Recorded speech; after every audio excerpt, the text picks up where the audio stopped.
Hey everyone, welcome back to Geekstrong. In today's video, it's all about... I got it!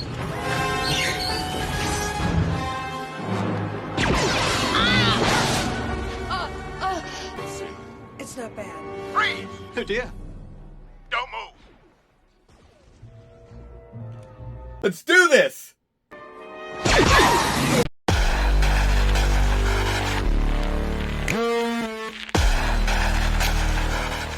Let's unbox this Star Wars Legacy Collection Shield Generator Assault Pack.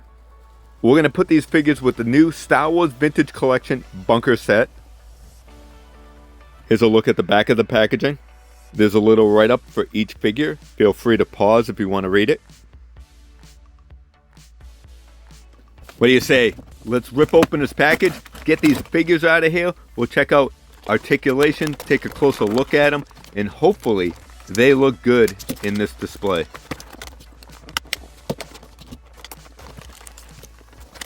I gotta give it a Hasbro for the packaging for the Legacy Collection. Look at that. I love how it's three-dimensional. The bunker looks awesome. Really cool display piece.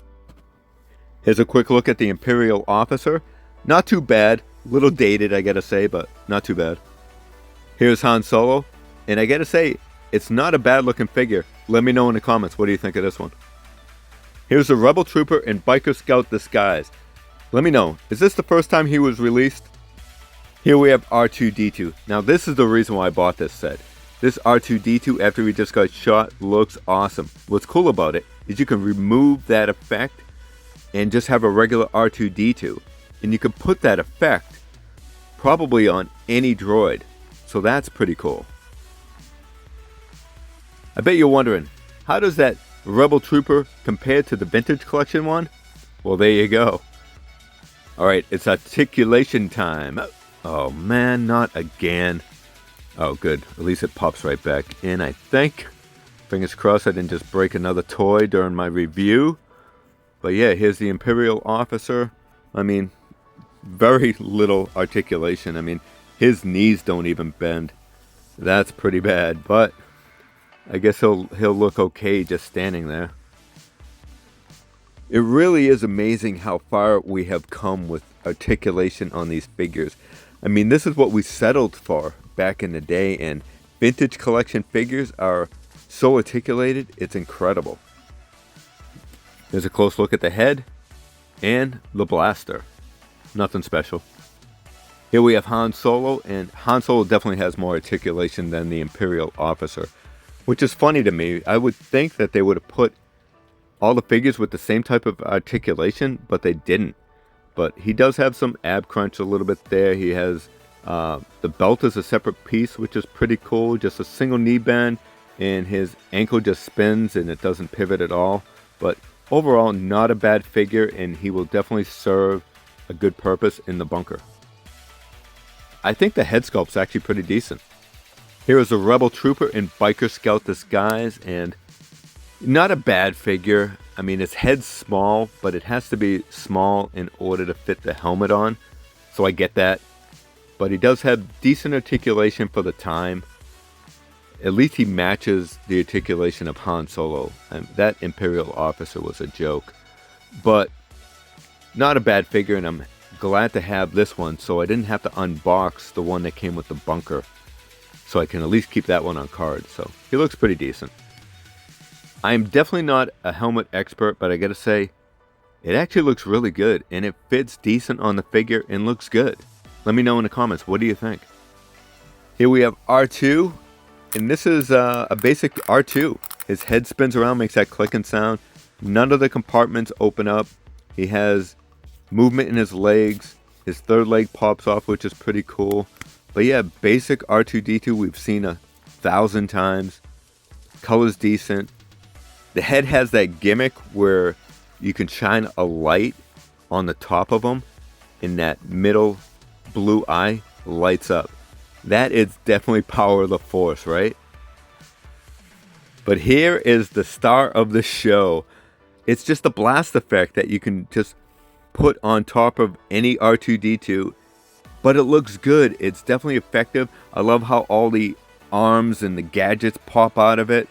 Very effective and cool. I love it. Let me know in the comments, do you like this blast effect?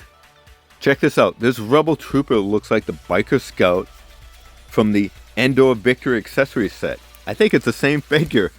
Paint's a little bit different, and the ball for the head is a little bit bigger on the accessory set one than the Rebel Trooper, but I think it's the same body.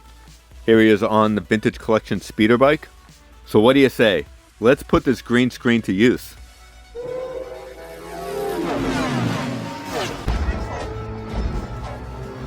All right, move it.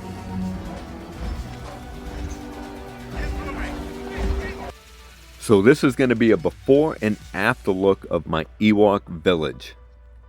So I have a lot of Endor figures and scenes and playsets and vehicles on this shelf, and it's feeling a little cluttered, I think. And I kind of want to tell more of a story than just having random figures put around everywhere. I do like that bunker, but I think the new Vintage Collection bunker is going to fit and look better. There is the Robin Hood Battle Wagon. I wish I could have the Ewok Battle Wagon, but the Robin Hood will definitely do. A lot of cool figures here. The Vintage Ewok Village is a must-have in your collection, and I want to do it justice by telling a story, having scenes from the movie, figures placed like it was in the movie. Having some vintage figures there, maybe some Power of the Force, maybe some vintage collection, some legacy collection. This 3-pack of spirits of Anakin, Yoda, and Obi-Wan, I absolutely love this set. I'm glad I still own it. It looks great in this display. You gotta have the Ghost, right? Yeah, I love this thing. I'm so glad that I picked up the Toys R Us exclusive Ewok set. I think there's like 7 Ewoks in that, so I have plenty of Ewoks.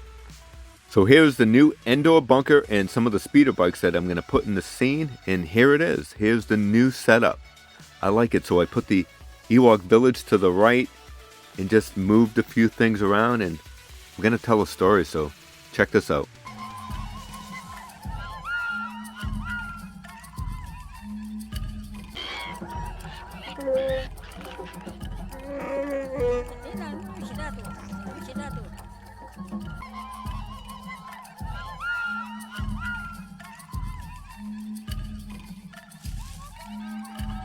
Chewie went way down!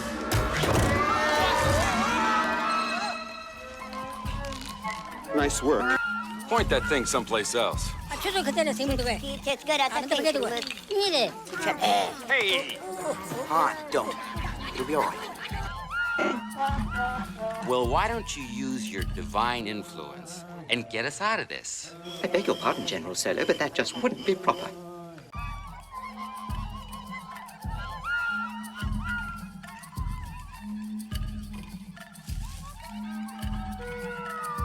Come on, sit down.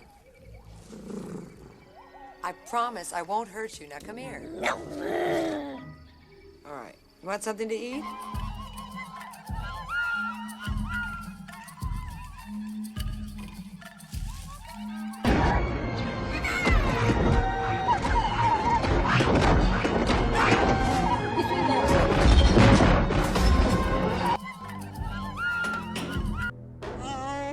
Chewie! Keep on that one, I'll take these 2.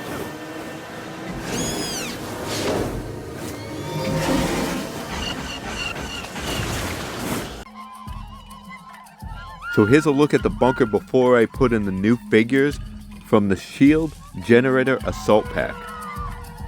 R2, where are you? We need you at the bunker right away! Princess Leia, are you all right? It's not bad. Freeze! Oh, dear. Don't move! I love you. I know. Hands up! So there you go. Display all changed up. I actually like it. I think it looks really good. I love that I have some figures from the 80s, 90s, and today.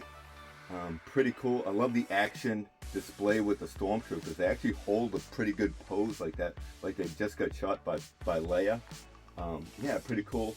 The only figure that didn't make the cut, or vehicle, I should say, is this Legacy Collection ATST. It's just too big. I kind of like having the vintage style, the Power of the Force version, which is actually the same mold as the one from the 80s.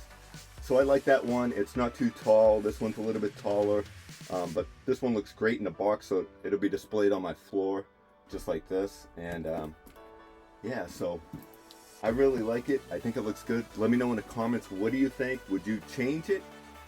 I do like having some of the Legacy Collection figures mixed in with some of the Vintage Collection figures. That's R2-D2 is pretty cool. I was actually kind of surprised that the gadgets are attached to the, you know, the effect, or whatever you want to call it, when it gets shot up. But I like it because then you can change it and take it off and have just a regular R2-D2. So that's pretty cool. So that's it. I hope you enjoyed today's video. If you did, smash that like button, subscribe to the channel, do all that good stuff. Remember, we are all Geek Strong. Take care, everyone.